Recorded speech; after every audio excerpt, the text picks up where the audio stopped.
Well, Graeme Codrington is a futurist, a scenario planner, and an expert on the future of work, something we've spoken about a little bit in the first weeks of January 2024. With his 6 best-selling books to his name, he also has clients that include some of the world's most well-known companies.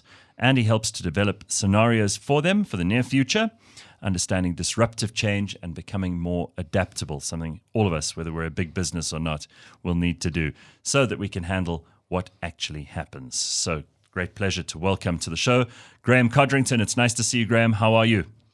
It's great to be here. All good. Thank you. No, thanks for being here. It's always good to check in with the people who are keeping an eye on the future and making sure that we are at least a little attentive to the changes that are happening at such an unbelievable rate that it's very, very hard for us to keep up. Yeah, and I like the way that you phrase that. You know, some people look at my business card. I use the label futurist, which I keep debating with myself whether it's a clever label, because I think some people think I've got a caravan. Yeah, they think you're a gypsy with a crystal ball. Exactly. You know, and nobody can predict the future, obviously. I mean, if I could predict the future, I wouldn't be here, all due respect. But it's an interesting category of people that you belong to if you call yourself a futurist. I mean, there are real wizards who have in some ways predicted technological advances, people like Ray Kurzweil, who I've read widely, and I think a lot of our listeners have. But these are people who have paid an enormous amount of attention to what is going on and how technology is developing at a rate of knots and how it may eclipse human performance in various industries. I'm sure that's part of what you do as well. Absolutely. And obviously I keep my eye on those people as they keep their eye on the future. But Ray's a great example because he wouldn't claim to predict the future. He's involved in creating the future. Yeah. You know, with Singularity University, that wasn't really an attempt to ask what's going to happen. It was an attempt to gather some of the world's cleverest, smartest people and say, let's make the future happen. You know, let's build it. And for me, that's really the heart of actually what I do, is I want people not to try and think, let's do a better job of creating certainty for the year ahead, but let's do a better job of imagining what's possible. And then as far as it's up to us, let's build some of that. Well, you're publishing a book later on this year. Do you want to tell us a little bit about that? Because I think the title is very sexy and catchy. How to Think Like a Futurist. Yeah, well, I mean, honestly, I've just given you the summary of the book in what I've said. Sure. Because again, thinking like a futurist is, yes, number one, you can do a better job of anticipating the future than most people do. Most people are way too surprised when things happen. And, you know, we can do better than that. Do we just have an inbuilt capacity to try to imagine things and kind of take a lot of our baggage from where we're at and project that into the future because it makes us feel comfortable? It's stuff we know. That's exactly it. And so your experience, your expertise, your education have all helped you to focus. And that's helped you to get where you are in life. So you rely on it, you trust it. The smarter you think you are, the more likely you are to trust your brain. And that makes sense. Right. And sometimes for smart people in particular, that's a bit of a trap. Exactly. Because, well, it's not a trap if tomorrow's going to be the same as yesterday. You know, if you're working at McDonald's, you make the burger the same tomorrow as you did yesterday. In fact, that's the point of your job. But how many people live in that world? How many people live in a world where we can expect tomorrow to be the same as yesterday? I mean, you're a great example of somebody who looks at the industry of creating audio and visual information, and you keep saying, how do we do it differently? Yeah. And do we have to keep sticking to the traditional ways of doing it, the traditional media, the traditional approaches? And then you look at every single part of every single business and you say there must be different ways to do this.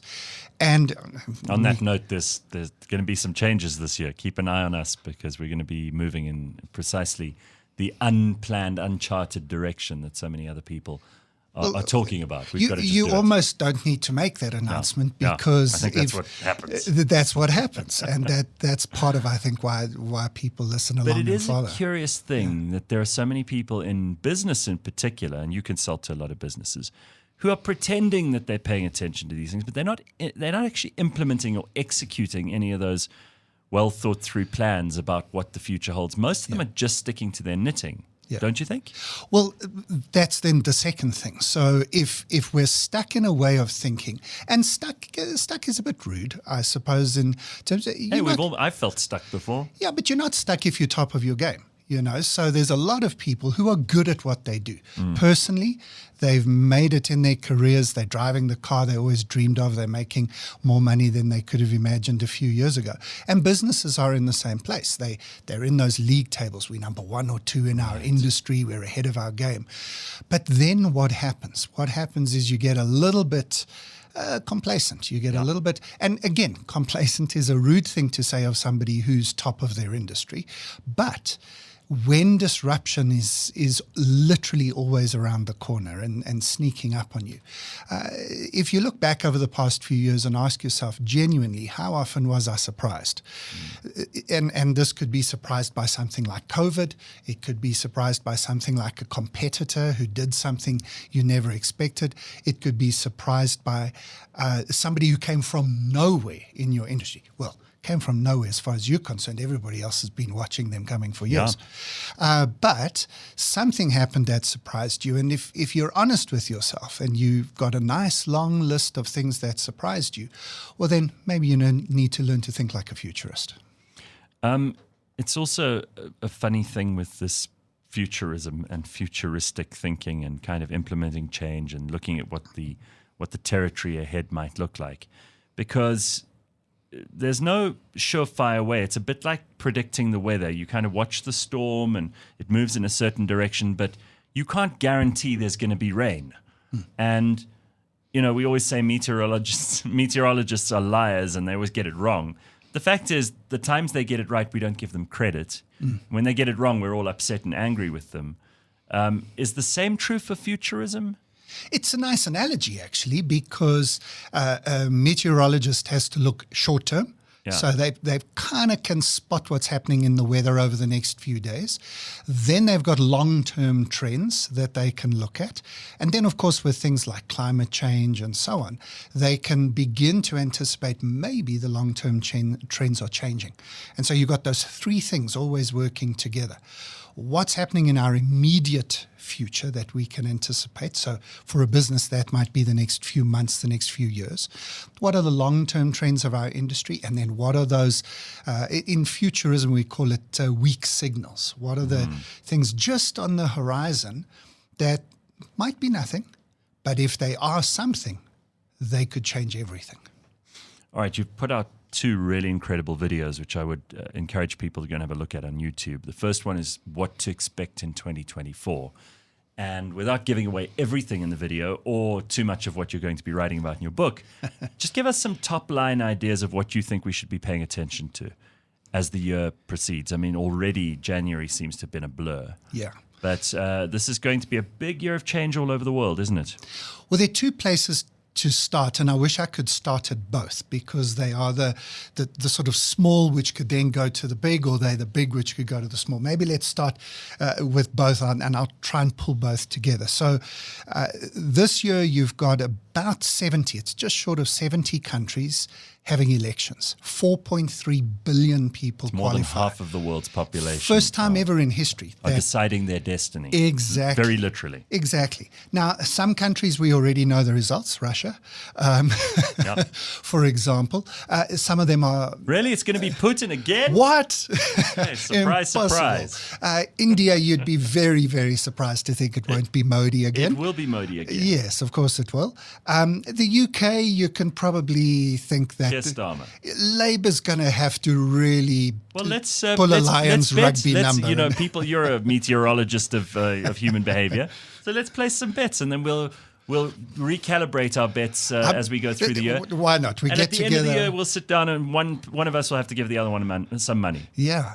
You know what? I think that UK one's going to be a lot closer than people think. I think there's own goal potential there dramatically. Well, all the Conservatives have done in the last 6 years is just own goals. Yeah. And they are still not collapsing when you look at the shows polls. you the state of Labour. Well, exactly. And of the Liberal Democrats who've just faded into nothingness. But Yeah. I digress. No, Okay, no, so we've got but you're making my point for me. So if we look at the big picture here, there's big elections going on. Most Trump, of Biden, those what are we thinking? I'm not even going there because You're not? Because, well, I don't know. Is it going to be When Trump America or Biden? sneezes, we all catch a cold. Oh, no. It matters. It absolutely matters. I'm just not yet convinced it's going to be Trump versus Biden. And if it is Trump versus Biden, I'm not sure we know enough yet to know which way it goes. Obviously, we can put a pin in it. We can say what date we're doing our talking and what we know. And that's part of the job of a futurist. What do we know today? What do we think might happen? But Gareth, this is the point, right? We're building scenarios. So the scenario, we're not trying to predict what will happen. We're trying to get people to ask what would happen if. It's a slightly different question, but it's an important distinction. So it's almost the second degree of change. Yeah. So we don't need to necessarily guess the first change accurately every time, but what we need to do is look at what could happen after that as a consequence of that, and look at many different scenarios. Yeah. Well, so here's the thing. You can spend a lot of time personally in planning for your own life or with your team and your business. You can spend a lot of your time trying to get certainty. Who's going to win the election? What's going to be the price of oil? What's going to be the currency exchange rate, et cetera, et cetera. Or you could say there are 3 possible scenarios, 4, 5 possible scenarios. If the one happens, this is what we'll do. If another one happens, we'll do something else. And then you are much more prepared for whatever might happen. Because if you spend all your time trying to be certain and you've only got one plan, what happens if that doesn't happen? What happens if the future looks different? And here's where we go to the flip side of my conversation. I think we're living at a remarkable moment in human history, a moment that history itself will look back on. And we'll probably have a name for it because I think we're in between big eras and we're making a big shift. And what are those 2 eras that we're moving out of and into? Well, I'm not sure what we're moving into because it hasn't arrived yet. But what we're moving out of is we've spent the last 250 years with 2 big principles in place, capitalism or communism. And there's an attempt to give a compromise with socialism in the middle. And I think all of those systems have failed in the sense that they haven't delivered what they promised to deliver. Well, it's always been the case for communism. I can't say that's true for capitalism. Well, I mean, capitalism has pulled more people out of abject poverty than any other system in human history. Sure. And it's not even close. And well, so is communism in China. No, but that's not a communist system. Sure, we know but that. then neither is America a capitalist system because it's capitalism on the way up and socialism on the way down. Okay. No, and All so right. that's the point, right? So we're not disagreeing here. We're saying that you've got these 2 ideological principles, neither of which. You think that argument's now over? People are tired of it. We need to move into a new new dichotomy, a new form of defining the human behavior. I think something is trying to emerge. So we're reaching a point, and I think this is why some of the elections in the world are difficult to call at the moment. Because, I mean, let's come back to South Africa. People who have been lifelong committed to the ANC for great reasons. I mean, look what the ANC delivered in terms of liberation from apartheid and so on. People are finding it very difficult to say, are these my boys? Are these still the people I should vote for? It's become embarrassing now. And then on the other hand, anybody who says, well, if I'm not voting for the ANC, who do I vote for? Because the opposition parties are not necessarily showing a new way of thinking. They're either stuck in old ideologies or they're sort of somewhere in between. They're so fluid, you don't quite know what they will do if you give them any power. Personally, I still think the best political party, if I were starting a political party, and if you're really keen, Gareth, I've got the best political advice for anybody. Start a political party in South Africa called None of the Above. I'm absolutely sure you'll get more than half the votes. If you literally... Just by default, because people will look at the ballot paper, exactly, go to the ballot bottom. paper, Yeah, ideally you put it at, make sure it's at the bottom. I think it would be the perfect, because... But you are so right. Like, nobody is massively passionate about Action SA or Musi Maimane or Rise South Africa, Rise Mzansi, or even the DA, EFF, and the rest of the small parties. No one's going, wow, these are the best. These are guys the answer to all of our problems. But I skipped your question a moment ago because I wanted to bring it back now. Imagine you're in America. I think we've got the same problem. Do I vote for Trump or Biden? None of the above, please. In the UK, do we vote for Tories or Labour? I'd None rather of the have above, our problems, frankly. I agree with you. In so many ways, and we have lots of problems. I'm by no means sticking my head in the sand and saying we're a great place and I'm some kind of patriot. But I think you'd agree, where there are problems, and we have lots of those, there are people who can solve those problems and get very rich off solving those problems. At the same time as making the world a better place. They do not have to be mutually exclusive. Agreed. And honestly, I do think that a lot of South Africa's problems have quicker solutions than some people think if we just had different people in place with slightly different incentives. But that's where we are. That's not just a statement of election 2024. I think that's a statement of history at the moment. Okay. We've got options, new options, different options, better options, some driven by technology, some driven by different shifts. It's unclear what they are.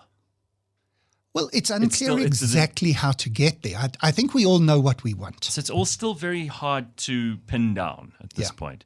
Yeah. But do you get a sense of what those things may be? Do you get a sense of where ideas and people and structures are coalescing into something meaningful, as opposed to just being opposed to something, which is where we've come from? Yeah, I think there are some clues and hints around. At the bottom line, and this is stealing a line from the ANC, but it's a good one. It's we want a better life for all. Mm-hmm.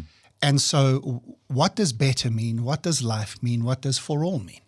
And I think most of us agree on that. We say that better doesn't just mean having more money. Yeah. Better means having more health, having more relationships, having more time. Mm-hmm. So none of us want to be locked in a cage and given all the money in the world, but now you have to sell your soul for 18 hours a day. So we're not taking the universal basic income, World Economic Forum idea of you will own nothing and you will be happy. We're not buying that. Well, I like the be happy. I'm not sure owning nothing is the right way to get there. But we want to be happy, and we want to work out what happiness means. Mm. And I think most people would prefer to have the freedom to do that rather than be told what happiness looks like. You will conform and the beatings will continue until morale increases. Nobody wants that. So I think there's a bit of freedom involved in it, personal freedom, but obviously freedom has responsibilities with it. And if I am free and happy, but my neighbor isn't, I think we've still got a problem. So it's not just about everybody can do whatever they want. It's everybody is free to do what makes them happy and what enhances the happiness of others. And we've got to get those two things in balance. Again, not mutually exclusive either. Exactly. Do you think that there is a move towards people thinking more locally than nationally and internationally? Because what we've seen is a proliferation through the latter part of the 20th century of supranational bodies, the United Nations, the World Economic Forum, the World Health Organization, summits with G20, G18, G35, whoever it is that they decide to include in any given space of time. We also saw the establishment of the EU, for example, the African Union.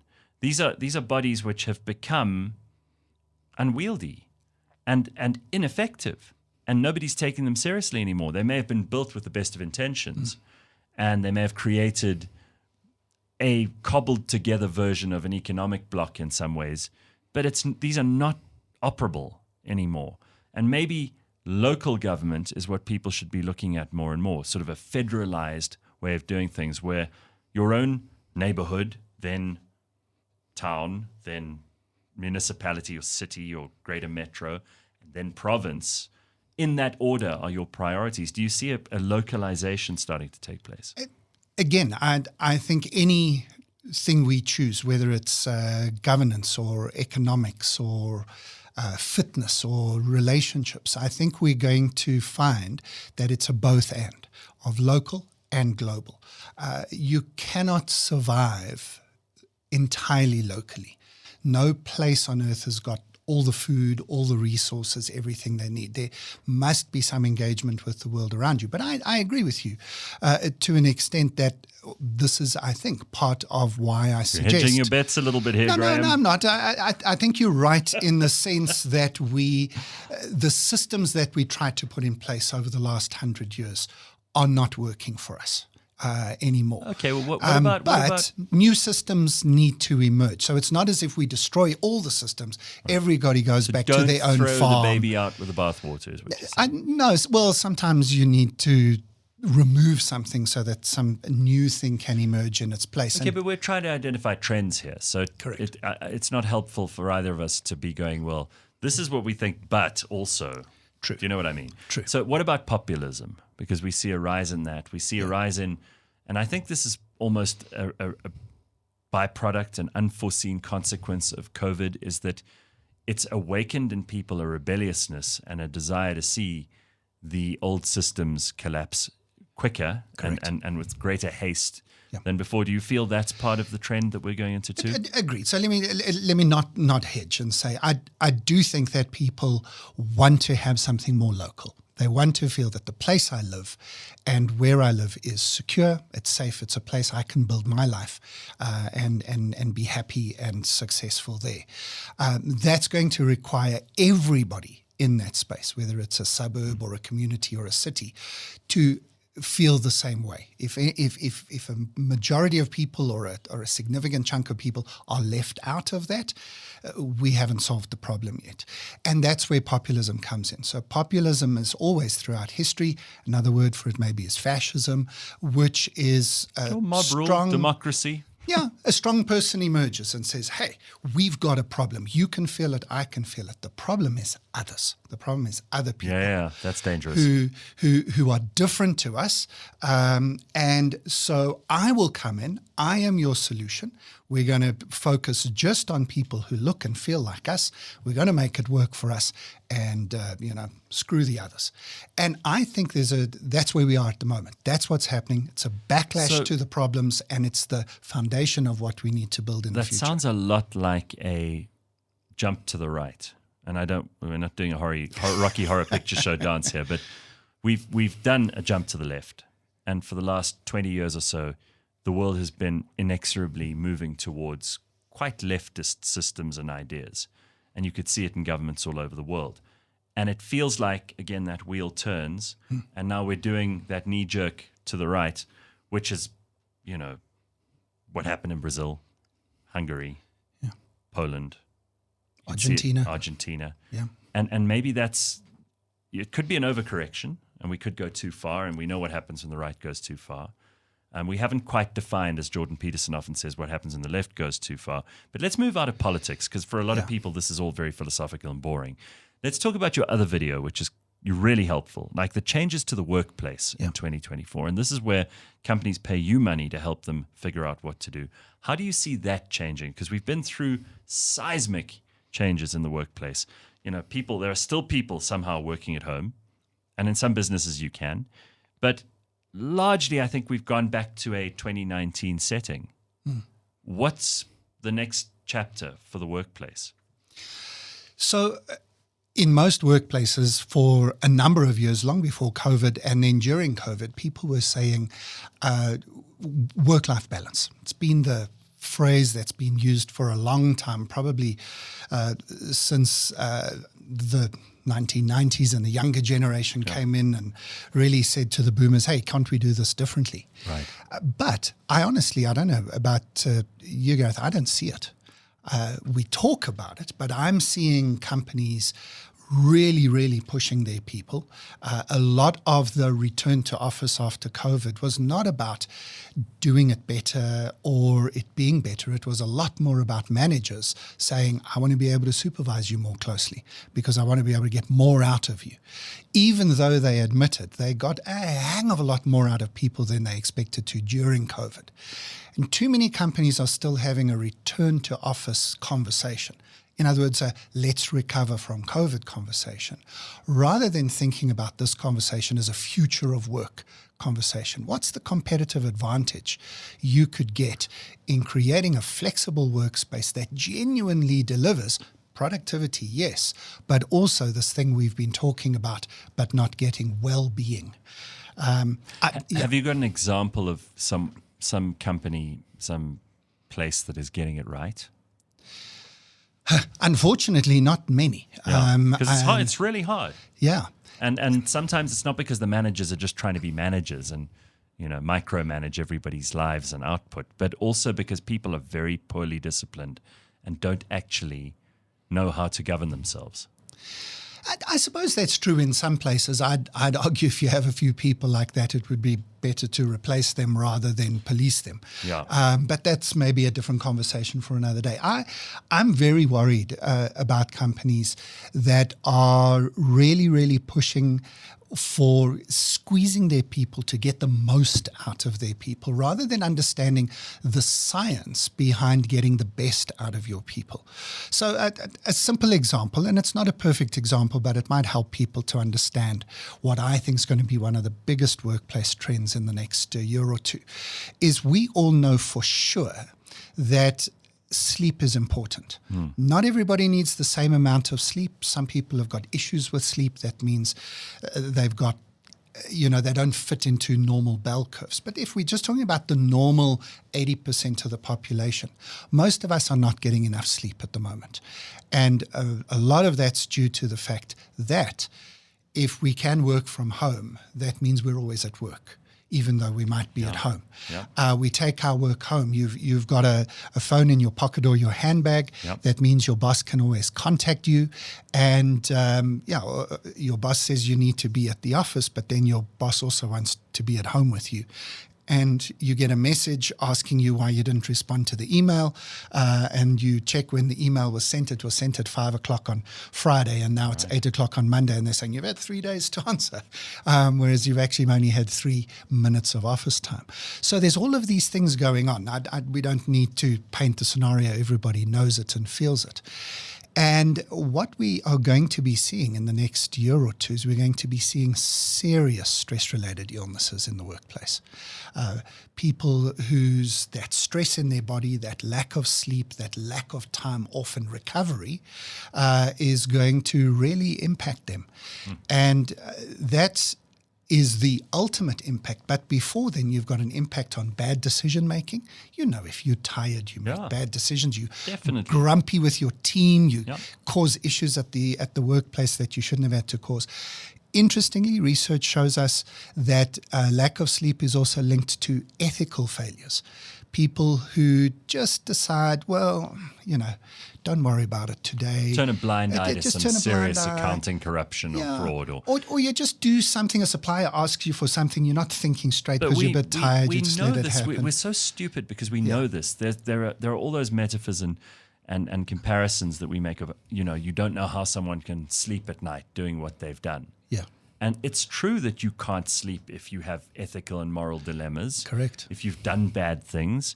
You don't sleep because it's bugging you, keeping you awake. Your brain won't go to sleep. Your subconscious won't let you just put this away. And even if there's just stress in your relationships, it doesn't have to be with a partner or a spouse or kids. It can just be with an employee. You shouted at somebody when actually, as you think about it, you didn't really need to. So there was stress in the air all day. And now you get home and you can't sleep because you like the person, you like your team, but you've stuffed up a little bit. I've never felt that way in my life. Maybe just me. Anyway. I think that's a good point. So health in the workplace, sleep. So Here's one of my fun games as a futurist. What we do is we jump forward into the future and we say, okay, there's a topic we understand. We need a little bit more well-being. Sleep is part of well-being. Jump into the future. What if we started measuring how well people slept and we link their bonus to that measurement? So we can create a dystopian version, a Black Mirror version of this future where kind of the sleep police come around and arrest you if you don't sleep. I don't mean it that way. Obviously, anything can be done to such an extent that it becomes problematic. Sure. But if we think about the intent behind it. I fear, just between your dystopian version and where you're going with the best possible version, which I have no doubt you have some good ideas around, there's this area where HR managers are suddenly like prying and looking at your vital statistics and determining you didn't get enough sleep that much, and then you don't get your bonus, and then that makes you sleep even worse. I think this is dangerous territory, but it is. Give me the best case scenario. But this is exactly the point of the conversation. I was hoping that you would respond like that because I think that's a natural response. What you've done is precisely what our brains are programmed to do. So our brains, if you remember, I said there's experience, there's expertise, there's education, but there's also that fight or flight, that instinct that keeps you alive. Cynicism. And that's a good instinct. The worst possible case scenario. Correctly. It's there to say, I don't know what that shadow is, but I think it could kill me. So I'm not going to sit around and debate the philosophy of what I think just happened in the bush there. I'm going to either fight it or run away right now. And our brains are programmed to do that, even in the modern, sophisticated, technology-driven world. So that's not a problem. You're absolutely correct that we could have a very nasty version of, let's call it the sleep police. You've got to allow yourself to have that conversation and say, right, there is a dangerous version of this. Then you put that to the side and say, but what's the best possible case of this? The best possible case is that we realize that we can get the best out of our people by building recovery into the system. Whether it's the sleep police or not, maybe that's gone too far. But if you think of a professional sports person, one of the reasons South African rugby team won the World Cup is because for the last 6 years, our management team, our coaching team has realized the forwards don't have 80 minutes of play in them. They've only got 60 minutes. So ask them to give everything. Ask them to leave nothing. But after 60 minutes, they're done. And you take them off and you replace them. Now, why couldn't we bring that attitude into the corporate workplace where people are saying there must be a limit as to how much you can give us? Each person's going to have a slightly different limit, just like every rugby player's got a slightly different limit. A good manager, good coach is going to know who's got what limit, how to get the best out of them, and when to just give them a gap, give them a break. And this is what I think this 4-day work week is all about. I think it's a really bad label because it means that everybody thinks, oh, must I now give my staff a long weekend every weekend? It isn't about that. It's about forcing you to imagine that you've got 4 days of 100% give your everything. And you've probably got 1 or 2 days of just recover a little bit. Doesn't mean stay at home, doesn't mean, you know, fridge, TV, bed time. But it just means we got to realize as human beings we've got limits and there is science behind how to give the most and the best. And then when we are drained so much that we can't anymore. I wish this was a prediction. It's just a hope at the moment. I hope people have this conversation with more intention this year in their workplaces. I think that's fascinating stuff. Do you think that there are other trends around the way people behave? Business, social media is a great indicator of, we've got this research tool now, which must make futurists like you very happy because people are constantly inputting all kinds of relevant and irrelevant information about their lives, the way they behave, the things they're interested in, what they actually do on a day-to-day basis. There's more information than ever before. But actually understanding and interpreting that information is very, very much more complicated. And I think that heads into maybe a second massive trend. No surprises here, no prizes for saying, AI is still going to be the big news of this year. It was the technology of the year last year, but what AI really is IA. So it's not artificial intelligence. It isn't actually intelligent, but it's intelligent assistance. So we've now got these massive sets of data. Some of that data is bad, some of it's good, most of it is fuzzy. And what we need in our organizations is we need the ability to work out which data needs to be rejected because it's rubbish, what data is really worth drilling down in, and how we get through the fuzziness. And I don't think that's a technology-only solution. I think that's what I like to call a bionic organization. Bionic going all the way back to the $6 million man, if you remember that. Sure. Half of him was robotic, half of him was machine, half was human. And that's what I think we should be doing. Too many companies are thinking of automation and replacing people with technology. I think we should be talking a lot more about augmenting humans with technology. How do humans and technology work together? Because I think we are still better at human beings of sifting through the fuzziness of data. Good data, we can identify. Bad data, once we've identified it, we can ignore that fuzziness. We need technology and people to work together to get the value out of that. Well, when you brought up technology now, and AI is obviously the subject everyone's most interested in, but do you think that there is a counter movement there? We were talking about political counter movements just a minute ago, for people who are choosing to remove themselves from so much technology. Now, that you don't want to be a Luddite, you don't want to completely close yourself off from the amazing advantages that modern technology has brought us.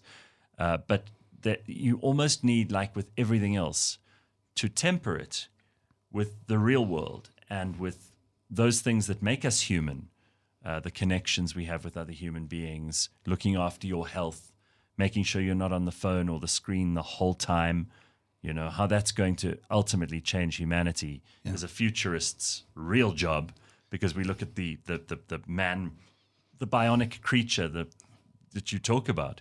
And it can be quite scary for people. Do you think there's a movement away from constant technology? Yes, every now and again you've got somebody who says, I'm going off of social media and all the rest. And if they're a celebrity, they get called out because 18 hours later they make their next post. And so many examples of that.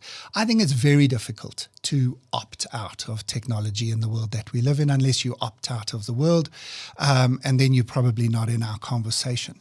Okay. I think where people are at the moment is well, and again, maybe this is more the futurist who's hoping that people will listen to him and do this stuff rather than predicting it will happen. But I think we're moving, and this is part of that era shift, to a point where people say, I don't just have to jump into the technology river and be carried along by the currents. I can choose. And we need to be finding what is technology good for. Let me give you a practical example.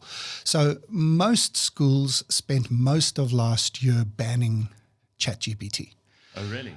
Yeah, most schools are saying, well, you can't use ChatGPT. Because people are cheating. ChatGPT is cheating.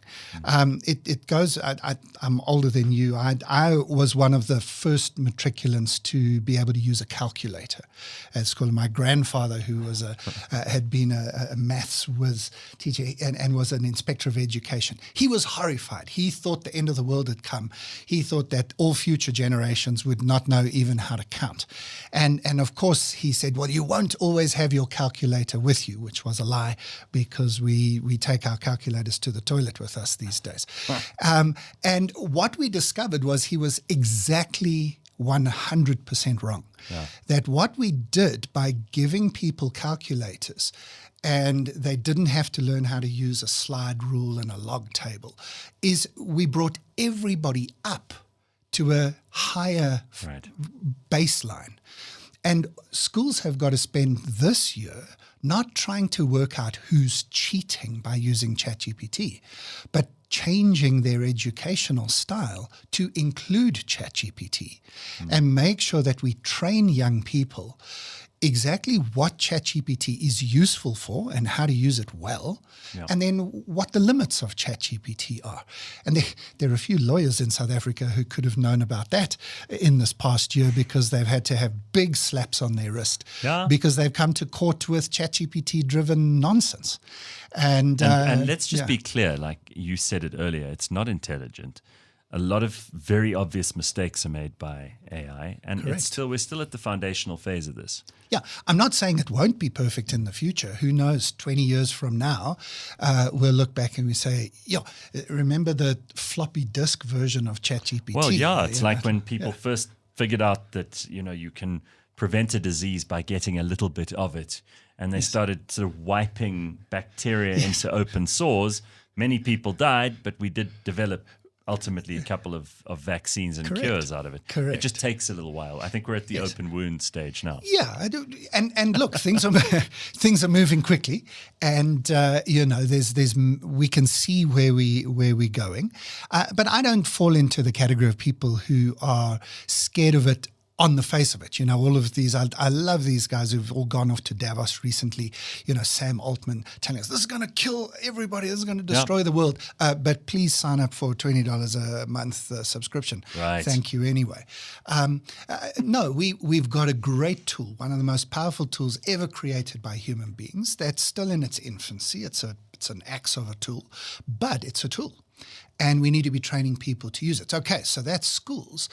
Any business people listening to this, what does that mean in your business? Yeah. And again, so many companies, the IT and compliance departments have come in and have said, no, you can't use ChatGPT on the work computer. And then, people are using it on their phones and at home. The most fascinating example of this, they changed their policy very soon after this mistake. But Apple had told people they weren't allowed to use ChatGPT. And then I think it was June last year, Tim Cook was doing a video conference. And it was clear that he had been using ChatGPT as part of the preparation, kind of a screenshot behind him, or maybe it was a reflection in his glasses or something. And you just think, well, if the CEO is using ChatGPT while he's telling the company they can't, something's gone wrong. Something's wrong. And so that's where we find ourselves. We find ourselves with a great tool that you can still do massive damage with if you don't know how to use it properly. And we got to spend a lot of 2024 the same thing is true of a combine harvester. Well, exactly. Exactly. And what, are we going to stop using combine harvesters? Precisely. Because someone once drove over someone with one? Yeah. But now all of these themes start to link together. So if your people in your business have to spend 100% of their time, and let's be honest, it is about 110% of their time you're asking them for, because nobody's ever finished a to-do list by Friday or Saturday or even Sunday. If you're asking people and you're squeezing them to get the most out of them, where do they find the hour or two to just improve their ChatGPT skills? So it's like saying, let's use your analogy. It's like saying to somebody, wow, we've just got a combine harvester. We don't have time to train you how to use it, but it's brilliant. Who wants to go first? And you just throw them in and you say, well, please make sure you've plowed this whole field by the end of the day. Without being grotesque about it, people are going to die. And I think in the workplace, people are going to come very, very short in this coming year if they don't just take a step back from that efficiency, productivity, every hour counts approach and step back to say, we're at a moment in history. We're just pausing for a second. We're just stepping back, developing a few extra skills, thinking a little bit more. The type of stuff I know you like to do on the show, where you invite people to come and say, help us think this through. That's what we need to be doing more of. And I think that universities have let us down a little bit in this respect. Maybe you have some comments on that, because there used to be places like incubators for ideas and places for debate, and they've become quite monolithic. And you talk about diversity, but we're not talking about diversity of ideas. Universities have become kind of predictable, and they used to be the place where all the cool things were happening. The great conversations were taking place. The big ideas were being threshed out and figured out. And I can't help thinking that that's changed. The gig economy also is changing. We got so used to that being the default.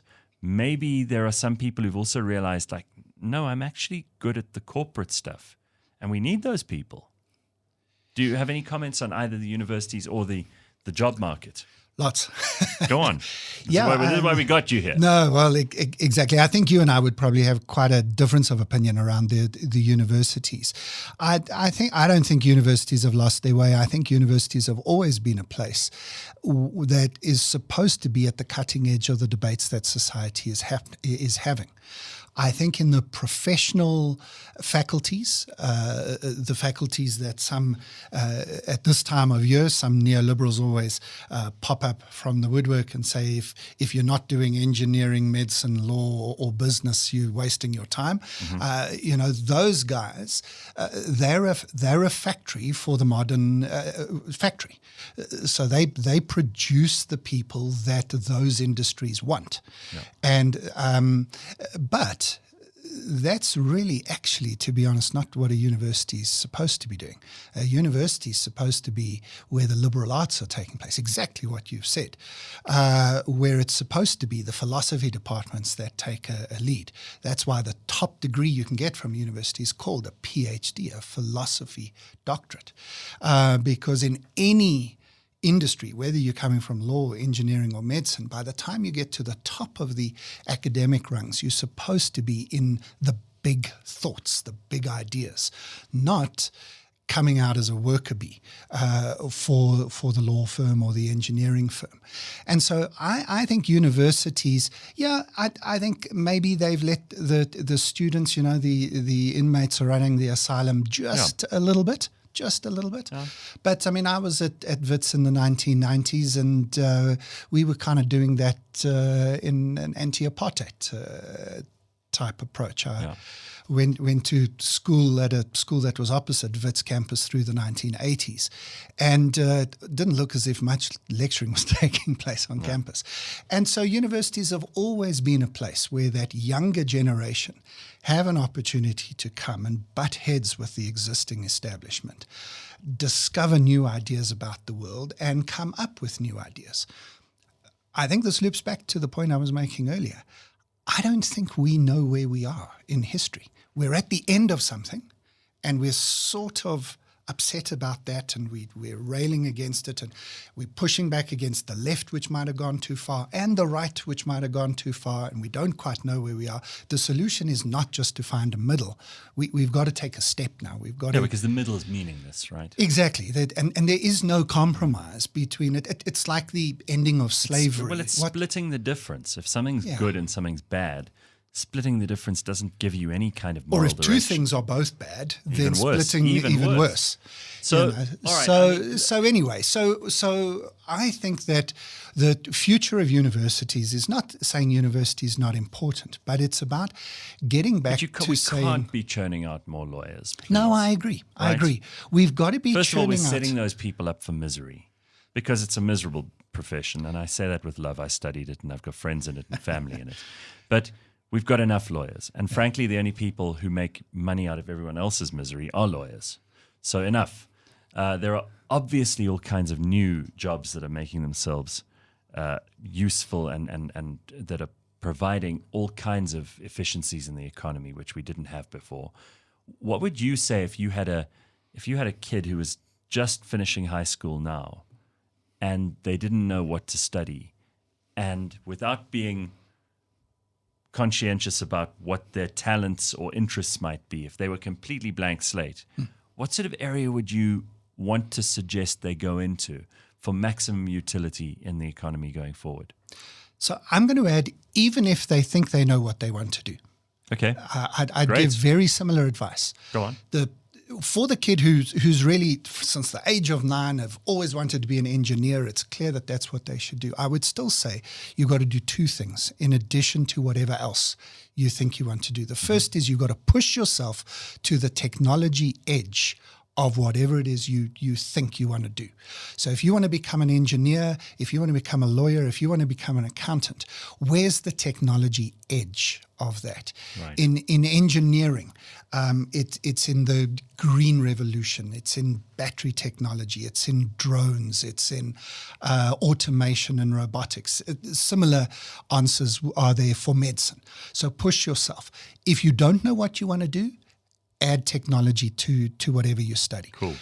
Whether that's coding, robotics, whatever. Second thing that you want to do is you want to make sure that you include subjects that help you think better. Now, there's lots of subjects that help you think better, everything from history to philosophy, but there are some universities that actually teach thinking. I don't know why we don't teach thinking as a subject in terms of, overcoming cognitive bias, dealing with the way in which our brain actually works. Just understanding how your brain works helps you to realize what mistakes you make on a daily, hourly basis in your thinking. Our ability to engage with people we disagree with without collapsing in the conversation. These are things we need to learn how to do. And some people have learned how to do it well, and most people just put all caps on and shout. And don't know how to do it. So again, if you're planning to become a lawyer, I suppose that's part of lawyering. But if you're a doctor, if you're an engineer, you still need all of those.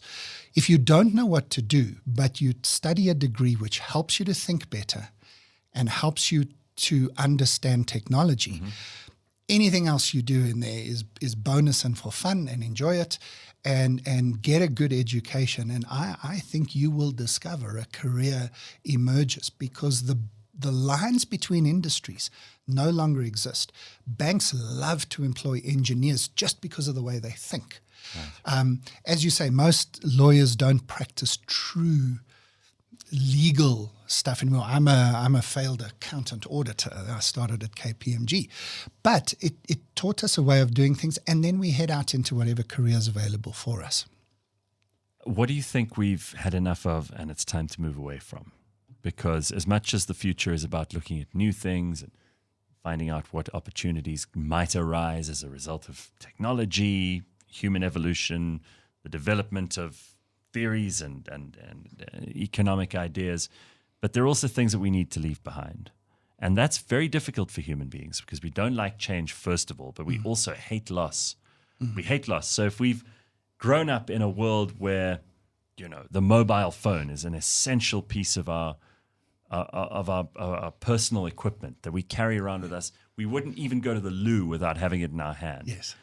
What can we start getting rid of? What artifacts of the 20th century life, even the first decade of the 21st century, which is now a thing of the past? What can we leave behind, Graeme? What a great question. So a few practical things, and then you've seen already I'm more of a philosopher than anything else, so we'll get to that. So I think we need to, and this is maybe slightly frivolous, but not really, I think we need to leave behind the keyboard. I think we are very close to being able to talk to our devices and not need this chunky keyboard there. I think we could leave behind motor cars, at least motor cars that we drive. 98% of all traffic accidents are caused by the drivers. And I think if we understood that we've got this massive integrated network now of Internet of Things machines that can move us around, some of them flying, some of them self-controlled, I think we could make our world a better, safer space, because traffic is a massive issue. I think in the business place, I think we need to leave behind a lot of thinking about the best way to do things. And now I'm moving a little bit towards the philosophy, because I think that is probably the biggest thing to leave behind. Let me give you what will feel like a trivial example, but then it isn't.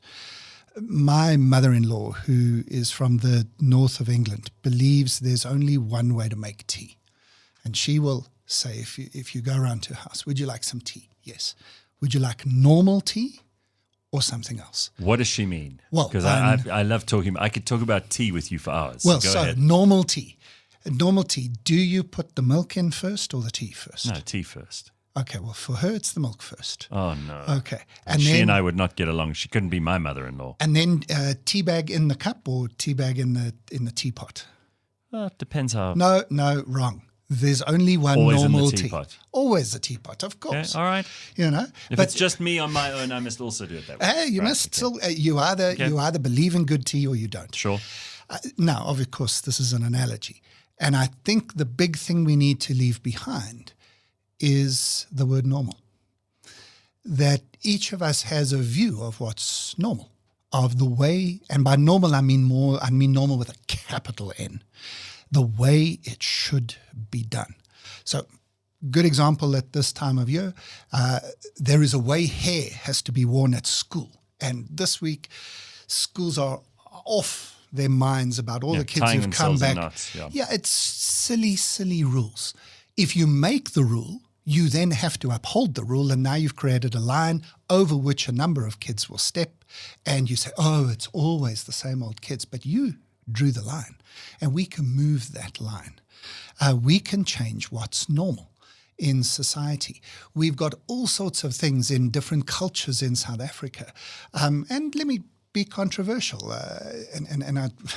You got to be careful as a middle-aged, middle-class white man here, even though I have an adopted black daughter. But lobola, the way we do lobola in this in this country, I think it's up for debate. Yeah, it is debate. I'm not saying somebody else must change their culture now, and I'm not saying their culture is wrong. But you asked, what should we be leaving behind? And I think we should be saying, are there ways for us to achieve what we want to achieve as society, to build a better life for all? That's better, that is a life worth living, that everybody can be engaged provided it is better, and correct. I'm not. I mean, you could say I'm conservative politically, but in terms of social stuff, I think I'm very progressive, and I mean my attitude to people and things will bear that out. But some of the things that we've changed have not made people happier. You know, it's the Chesterton idea of if there's a fence, before you break it down, find out what the fence is for. Why the fence was there, yes. But there are a lot of stupid fences we've built for no good reason. Sure. To protect, I don't know, sacred ideas, which are no longer relevant in our lives. And sometimes breaking down those fences has no consequence because the fence itself was put up for capricious reasons. Yeah. So in that case, you're saying abandon those things, move into the future unburdened. Yes, some of the things we've got, some of the fences are there for a reason. Look at what feminists have done, for example, in some places, especially the third wave ones. They've made women more unhappy, not less. I think there's lots of different examples, and I think the debate around those examples is precisely what we should be having. And I think every time you break down a fence and erect one somewhere else, there's going to be some people happy, some people unhappy, and we need to have those conversations about that. But if we leave behind the idea that the way I've always done it is the normal, correct, right way, Sure. and at least come into 2024 allowing for the fact that there might be other ways to do it. Sure. Otherwise, you're just dumb. Well, really. I think so. Yeah, I mean, there's a place for tradition, and obviously some of the reasons that we do things are because we've learnt the hard way that not doing those things leads to pain and suffering. Sure. But there are also plenty of things along the way that we can discard now. You know, even I'm not a religious man, but it says in the Bible that there comes a time where a man is no longer a child. He must put away childish things. And as a species, we need to now start abandoning ideas that are no longer serving us well. Yeah. Or go back to the underlying original principle that we had in place and say, that's what we're trying to achieve. So feminism is trying to achieve. I'm just picking on the feminists. fact. No, but it's a good example. It's a good example. Feminism is trying to achieve an equality. And again, even there, as I'm starting to head into the sentence, I'm realizing these words are contested. Sure. But they're trying to give women the opportunities that men have had for centuries. Yeah, absolutely. I won't disagree with you. That was the case in the beginning. Exactly. And that's what we're trying to achieve. It's become a whole lot more complicated. Sure. And suddenly we have, blue-haired women who just absolutely hate men trying to demolish the family and marriage and all of these things which have served us well.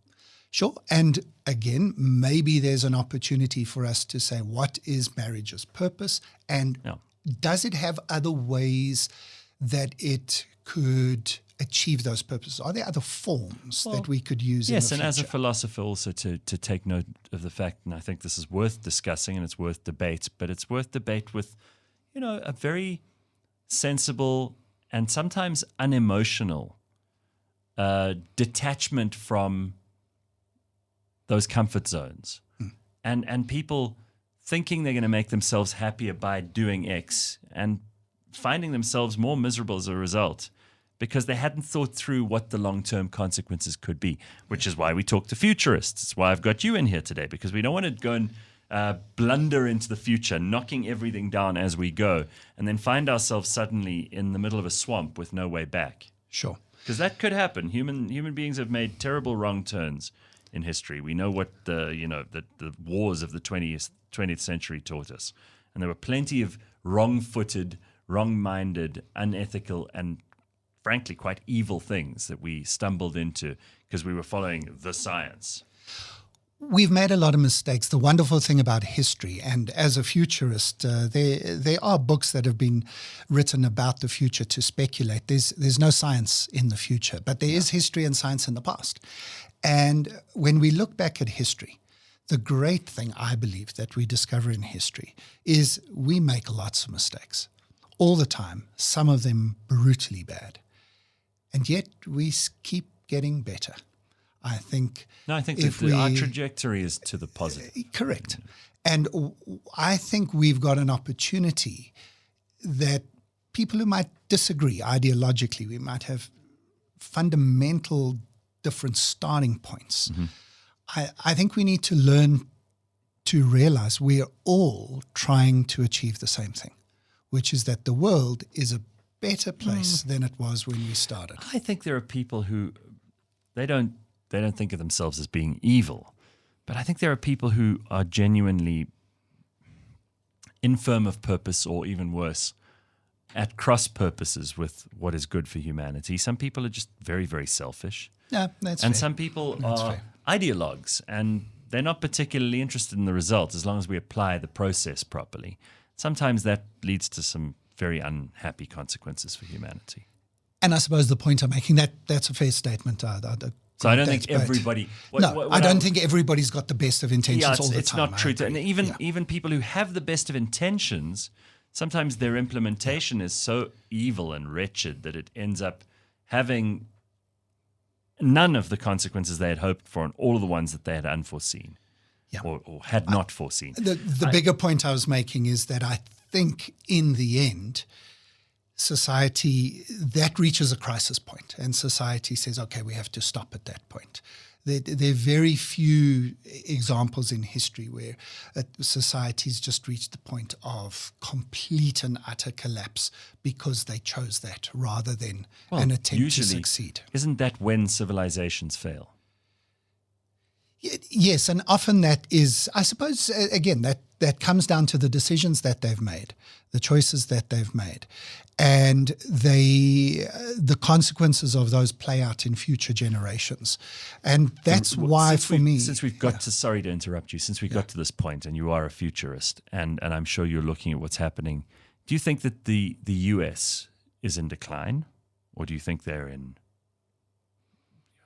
persistent growth since the... No, they're in... I think they're in decline. Do you think that the West as an idea, the idea of liberal democracy, Western civilization is in decline, or do you think it's in its growth stage? I think it's in crisis. I think that liberal democracy has failed to deliver its promise to everybody. So if you've got money, if you've got a job, liberal democracy is a great place to live. But it's unfortunately only for is it 10%, is it 20%, whatever the number is. So I don't think it's in decline, I think it's in crisis. And that comes back to the main point I've been trying to make, which is we're at this moment where we realize we've got to fix the system, but the system itself, it can't take a Band-Aid anymore. It's going to need either something completely new emerging. Full anesthesia and a massive operation. Something significant is going to have to happen here. And I think there's a lot of things leading to that. I'm very positive. I have urgent optimism about the future. I think the choices we make in the next 5 years are going to set up the next century ahead of us. And I think it's imperative for us to be making those choices. And I think it's in our politics, in our businesses, in our education systems, in our healthcare systems. And I think the choices we make now are hugely consequential for a long period of time, and our children and grandchildren after them. Are the aliens coming? You know, or are they already here? And by that I don't mean the machines. The lizard or the lizard people. Or the lizards. No. And I'm being obviously facetious, but the reality is that a lot of people are also feeling like we're on the brink of something, but they want it to be something dramatic like they've seen in the movies. Yeah. It's good. It doesn't happen that way. As the great Eastern philosophers say, change is coming from within, right? Sure. And I think a lot of people would be resistant to that change, but I think you've hit the nail on the head. You have to embrace the changes, and you have to make sure that you know what's going on so you can make better choices going forward. We look back in our history lessons, those that you can remember from when you were at school, we've got these labels: the Renaissance, the Enlightenment, the Reformation, just to use a few Western examples. There's dynasty changes in Eastern countries and so on. We tend to think of those as moments. You know, let's take the Reformation, and you've got Calvin and Luther, and you think of it as one moment. He nails the 95 Theses to the door of the cathedral and the world changes. No, it didn't. There's 50 years and a cast of thousands involved. And we're in that 50-year period, and there's a cast of and millions. Nobody in the Renaissance knew they were in the Renaissance. No, and in fact, some of the guys in the Renaissance, so you've got a few people who say, hey, maybe the earth is not the center of the universe with the sun circling the earth. Maybe the sun is the center. And a few of those guys get burnt at the stake. A few of them recant and say, no. In their heads, they're saying, no, I'm right, but I'm not. I'm going to recant because I don't want to die. And then the Catholic Church pardons one of them 500 years later and says, yeah, okay, maybe you had a point, Gareth. And so, you know, that's the point. It can be difficult to be the voices in the time of history when history itself is changing. But I think, although we've had a reasonably philosophical discussion, it actually does come down to the decisions that a teacher will make in her classroom about, you know what, I'm going to be the teacher who incorporates technology this year. It does come down to a team leader in a business somewhere saying, I know what the company policy is, and I don't want to be a rebel here, but you know what? I'm going to treat my people, my team, better than the company policy asks me to, because I understand the science of getting the most out of people. It comes down to us in the elections of 2024, not just voting for the same old parties we voted for, but imagining that maybe in South Africa, coalition government, something that feels as if it's failed at city level, but we've never tried at national level. What happens if we give it a go? What happens if we say nobody gets a majority this time and you guys as politicians have to work it out? What happens if you go a step further, Gareth, and say, you know what, I'm a 26-year-old, I've got a degree and I don't have a job. Maybe I should get into politics because it's about time we have 26-year-olds rather than 62-year-olds running this country. And I think it's up to each of us as individuals. We are not just pawns in this milieu of history. We can make decisions in our lives that added up thousands and millions and billions of decisions, change the future. Well, since we've been so philosophical, perhaps if I distill some of the things you've said, and by no means is this the right distillation, but I don't think there's ever been a period of human history where the individual has been more effective and more sovereign. There is a greater chance that you as a singular person, wherever you are listening to this or watching this, can make a difference in the world than at any other time in human history. Couldn't agree more. And as a result, the opportunities are limitless. Yeah. And so if you aren't an optimist at this point, then I'm afraid that you'll always be miserable no matter what you have, because it's all right here. And I think optimism is a choice. Optimism is not, I look at the world around me and it's brilliant. Optimism is, I look at the world around me, there's a lot to work on, but I have agency. I can do something. And I can't do everything, but I can do something. That being the case, and I think we should wrap it up on that note because it's a happy note and it's a positive futuristic note. Where can people find you? They can find out more and read your stuff and buy your book. GraemeCodrington.com is the best place to find me. And there's books available, lots of other resources, and just launching in February, launching an ebook about scenarios for the future. That's for free. People can just go and get it and use it and have these conversations with your family, your friends, your colleagues. Let's build a better world together. Very good. Graeme Codrington, a futurist, scenario planner, and an expert on the future of work. Thank you very much, sir. It's good to see you. Thank you.